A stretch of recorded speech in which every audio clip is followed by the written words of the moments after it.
Values Junior College, IIT, JEE, NEET Academy, Seat Guarantee Program.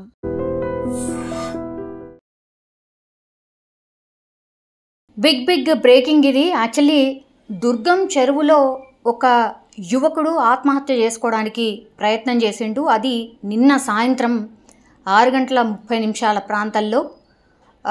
వర్షం పడుతోంది హైదరాబాద్లో.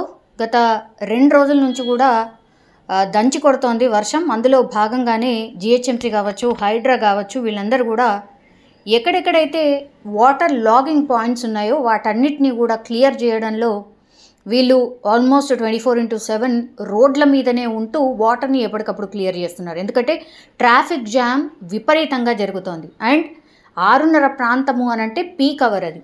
So ఆ టైంలో ఈ డిఆర్ఎఫ్ సిబ్బంది అక్కడే ఉన్నారు, పోలీసులు అక్కడే ఉన్నారు. ఎగ్జాక్ట్లీ దుర్గం చెరువు పైనే ఒక యువకుడు తీగల వంత దాటుకొని ఆ పక్కన ఉన్నటువంటి కొంత ప్లేస్ని దాటుకొని ఆల్మోస్ట్ ఇక దూకడానికి సిద్ధమైపోయాడు. క్లియర్గా మనకు కనిపిస్తోంది. సో ఒక్కసారిగా ఇది గమనించిండ్రు, డిఆర్ఎఫ్ సిబ్బంది గమనించిండ్రు. మనం చూడొచ్చు ఆ విజువల్ క్లియర్గా. సో వెంటనే అటువైపు ఇటువైపు ఉన్న డిఆర్ఎఫ్ సిబ్బందిని అందరినీ కూడా అప్రమత్తం చేసిర్రు. ఇగో ఇట్లా ఎవరో దూకబోతున్నాడు చూడండి అన్నట్టుగా అందరినీ అలర్ట్ చేసిండ్రు. వద్దు దూకద్దు, నువ్వు ఏం కావాలి, నీకు ఏమైంది, ఏంటి ప్రాబ్లం అని అడిగే ప్రయత్నం చేస్తున్నాడు. ఆ యువకుడిని కన్విన్స్ చేసే ప్రయత్నం చేస్తుర్రు. దూకద్దు బాబు, నీకేమైనా ప్రాబ్లం ఉంటే చెప్పు, మేము దాన్ని సాల్వ్ చేస్తాం, ఎంత ప్రాబ్లం అయినా సరే క్లియర్ చేస్తాం అనేటువంటి మాట చెప్పే ప్రయత్నం చేస్తున్నారు. అయినా సరే ఆ యువకుడు వినకపోవడం, ఎంత చెప్పినా కూడా వినని పరిస్థితుల్లో మాటల్లో పెట్టి పూర్తిగా చాకచక్యంగా డిఆర్ఎఫ్కి చెందినటువంటి తిరుపతి అనే వ్యక్తి ఆయనను గట్టిగా వెనక నుంచి వచ్చి పట్టుకోవడంతో దీంతో ఊపిరైతే పీల్చుకున్నారు. యాక్చువల్లీ ఈ పర్సన్ ఎవరైతే దుర్గం చెరువు నుంచి దూకాలని అనుకుంటున్నాడో ఆయన పేరు వచ్చేసి రామిరెడ్డి. కేవలం 25 సంవత్సరాలు మాత్రమే. ఆయనకు మ్యారేజ్ అయింది, అట్లాగే ఒక పాప కూడా ఉంది అనేసి ఈ ఇన్సిడెంట్ అయిన తర్వాత విచారణ చేస్తే ఆ పర్సన్ చెప్పినటువంటి పరిస్థితి. మద్యానికి బానిస అయిపోయాడు, అంటే మద్యం పూర్తిగా అలవాటైపోయింది. అండ్ తాగిన మత్తులోనే ఈ అబ్బాయి కనిపిస్తూ ఉన్నాడు.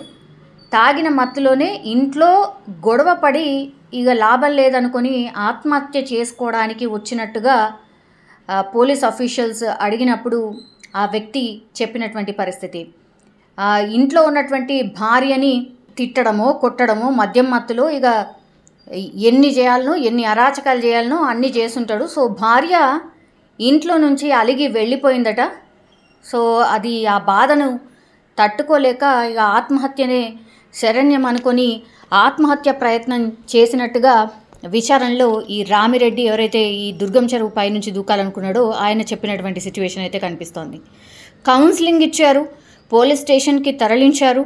ఇలా కాదు బాబు, ఇట్లా ఉండదు, ఫస్ట్ మద్యాన్ని మానేసాయి, మద్యం మత్తే పూర్తిగా ఇగో నీ లైఫ్ని ఇట్లా ఖరాబ్ చేసింది, కాబట్టి వాటన్నిటి నుంచి బయటపడు అని ఆయనని కౌన్సిలింగ్ ఇప్పించే ప్రయత్నం ఒకటి జరిగింది. ఆ తర్వాత వీళ్ళ బ్రదర్ ఎవరైతే ఉన్నారో రామిరెడ్డి బ్రదర్కి కాల్ చేసి ఆయనని పిలిపించి ఆ తర్వాత ఈ రామిరెడ్డిని వాళ్ళ సోదరుడికి అప్పగించిన సిచ్యువేషన్. ఆయన పరిస్థితి ఎలా ఉంది, అసలు ఏం జరిగేది, కొన్ని సెకండ్స్ల పాటు ఒకవేళ గమనించకపోయి ఉంటే డైరెక్ట్గా ఆ దుర్గం చెరువు పైనుంచి కిందికి దూకేసేవాడు.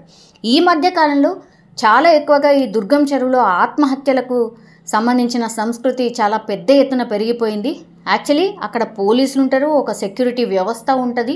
అయినా సరే వాటన్నిటిని దాటుకొని దూకే ప్రయత్నం చేస్తున్నారు అని చాలా కేసెస్లో పోలీసులే చెప్పడం జరిగింది. ఇంకో డిమాండ్ ఏం వినిపిస్తుందంటే ఈ దుర్గం చెరువుకి అసలు అంటే అలా దూకకుండా ఉండడానికి ఇదేదో సూసైడ్ స్పాట్ లాగా చేసుకుంటున్నారు.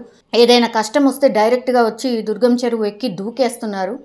సో పూర్తిగా ఈ గ్రిల్ వ్యవస్థ ఏదైతే ఉంటుందో అంటే చాలా పై వరకు కూడా గ్రిల్స్ ఏర్పాటు చేస్తే ఈ ప్రాబ్లంకి సొల్యూషన్ దొరుకుతుంది. చాలామంది అయితే దుర్గం చెరువు నుంచి పాస్ కావడానికి అక్కడి నుంచి ఇటు వెళ్ళడానికి చాలా ఇష్టపడుతూ ఉంటారు. అండ్ దట్టు చాలామంది పిక్స్ దిగుతూ ఉంటారు. బికాజ్ చాలా అందంగా ఉండే ప్రదేశం అని చాలామంది భావిస్తూ ఉంటారు. కాబట్టి చాలామంది అయితే దుర్గం చెరువు దగ్గర హ్యాపీగా అంటే పిక్ దిగడానికి ఇష్టపడుతూ ఉంటారు. కానీ ఈ మధ్యకాలంలో ఇట్లా సూసైడ్కి సంబంధించిన కేసెస్ పెద్ద ఎత్తున పెరిగిపోతున్నాయి. కాబట్టి ఒక డిమాండ్ అయితే వినిపిస్తోంది, అక్కడ అసలు దూకకుండా ఒక పటిష్ట వ్యవస్థని ఏర్పాటు చేయాలి. బికాజ్ అంత అందమైన ప్రాంతాన్ని అదేదో సూసైడ్ స్పాట్గా చేస్తున్నారు. ఎస్పెషల్లీ యువతకి సంబంధించిన ఇన్సిడెంట్సే ఎక్కువ జరుగుతున్నాయి. చాలామంది టీనేజర్స్ ఇగో చిన్న చిన్న వాటికే దూకేసి ఆత్మహత్య ప్రయత్నం చేసుకుంటున్నారు. కాబట్టి అక్కడ ఒక పూర్తి స్థాయి వ్యవస్థ, అంటే దూకకుండా ఉండడానికి ఒక వ్యవస్థను ఏర్పాటు చేయాలి అన్నటువంటి డిమాండ్ అయితే పెద్ద ఎత్తున వినిపిస్తోంది. కానీ హ్యాట్స్ ఆఫ్ హైడ్రాకి సంబంధించిన ఆఫీసర్స్కి హ్యాట్స్ ఆఫ్ నిజంగానే.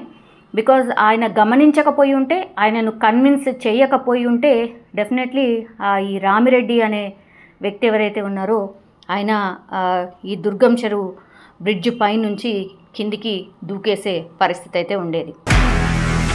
నిజంగా ప్రస్తుతం ఉన్నటువంటి సమాజం దేనికి ప్రయారిటీ ఇస్తుంది? ఆర్థిక సంబంధాల చుట్టూ మాత్రమే తిరుగుతుంది. మళ్ళీ ఎన్నికలంగానే చాలా విరక్తి కలుగుతాను. మంచి అనిపిస్తుంది కదా, లేడీస్ కూడా ఛాలెంజింగ్ జాబ్స్ చేసినప్పుడు చాలా బాగుంటది. ట్రాఫిక్ అసిస్టెంట్స్ గా నియమించిన ట్రాన్స్జెండర్స్ అందరితో సాల్యూట్ చేయించుకుంటున్నారు. ఫుడ్ డెలివరీ ఇవ్వటానికి వెళ్ళినటువంటి డెలివరీ బాయ్ అనిల్ పై కళ్ళ ముందు